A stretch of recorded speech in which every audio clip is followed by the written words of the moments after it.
Donc, factoriel.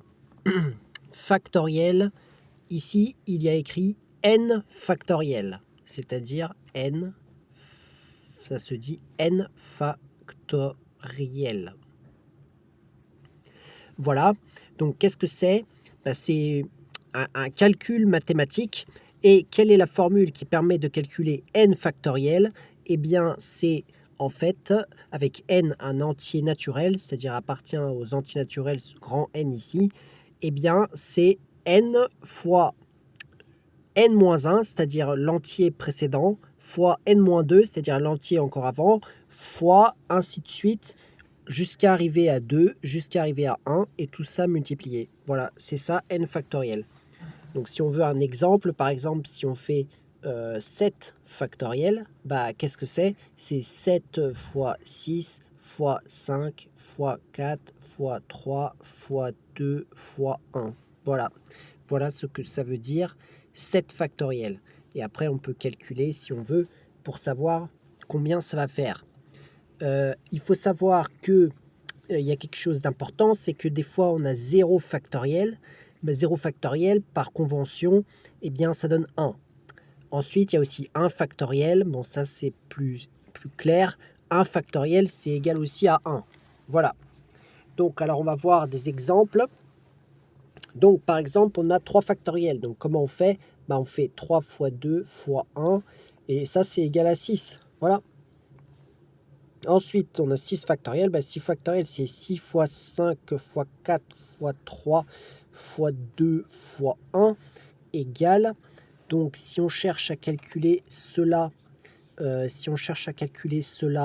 donc 6 fois 5, ça fait 30, fois 4, eh bien, ça va faire 120, fois 3, ça va faire 360, fois 2, ça va faire 720. Donc, normalement, c'est égal à 720.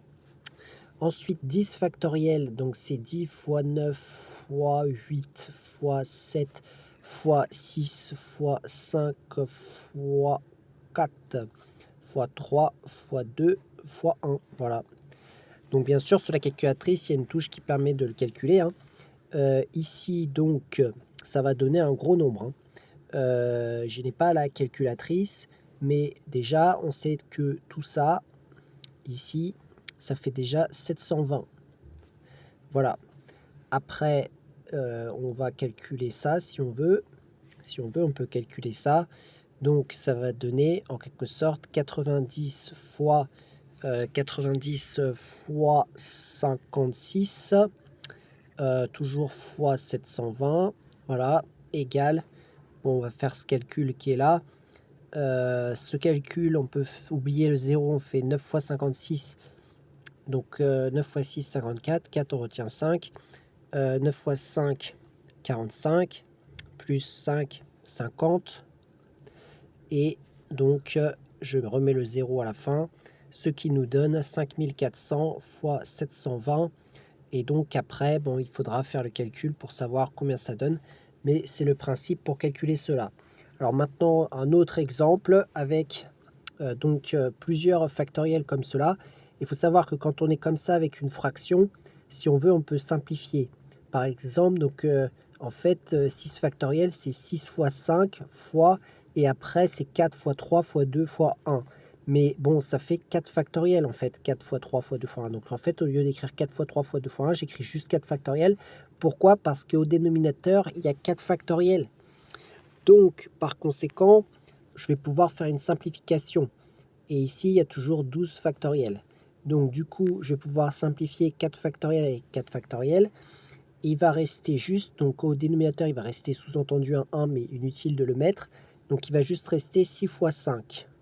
Et après, fois 12 factoriel. Donc 12 factoriel, ce sera 12 fois 11 fois 10 fois 9 fois 8 fois 7 fois 6 fois 5 fois 4 fois 3 fois 2 fois 1. Voilà. Et maintenant, on calcule tout ça avec la calculatrice et ça nous donne un certain résultat et on obtient un certain résultat. Donc ensuite, les factoriels sont souvent utilisés dans le dénombrement et ici on a ce qu'on appelle la combinaison, c'est-à-dire 0 dans 5, ce qui permet de déterminer combien de manières il y a de prendre 0 chose dans 5 choses. Bah, en fait, il n'y en a qu'une seule manière de prendre 0 chose dans 5 choses, c'est juste d'en prendre aucune. Puis c'est tout. Comme ça, donc il n'y a qu'une manière. Donc en théorie, ça va être égal à 1.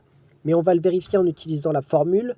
Donc la formule nous dit que ça, si on la connaît, c'est 5 factoriel sur 5 moins 0 factoriel fois 0 factoriel.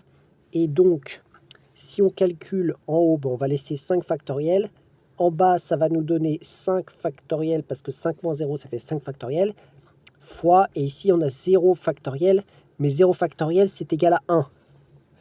Donc, on va avoir 5 factoriel fois 1, et au numérateur 5 factoriel. Donc, on se retrouve avec finalement 5 factoriel sur 5 factoriel. Et ça fait juste 1 en fait. Donc, c'était bien égal à 1. Il y a juste une seule possibilité de prendre 0 chose dans 5 choses. Ça s'appelle la combinaison.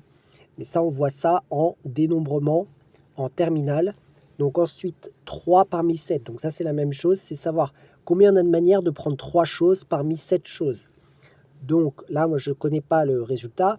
Mais si on calcule de la même manière, ça donne 7 factoriel sur 7 moins 3, parenthèse factoriel, fois 3 factoriel.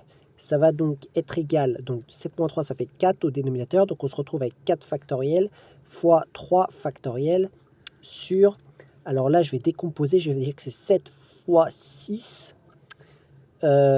fois 5 fois 4 fois 3 fois 2 fois 1, mais au lieu d'écrire ça, j'écris directement 4 factoriel parce que je sais que ça va simplifier en haut et en bas.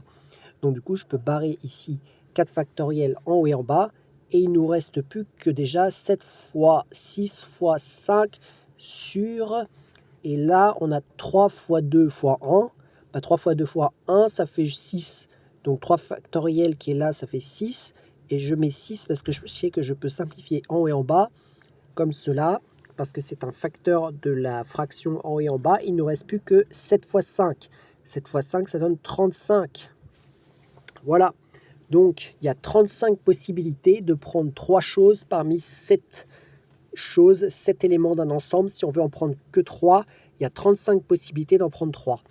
Voilà, mais bon, ça c'était le calcul donc des factoriels, comment manipuler les factoriels. Et donc voilà pour cela.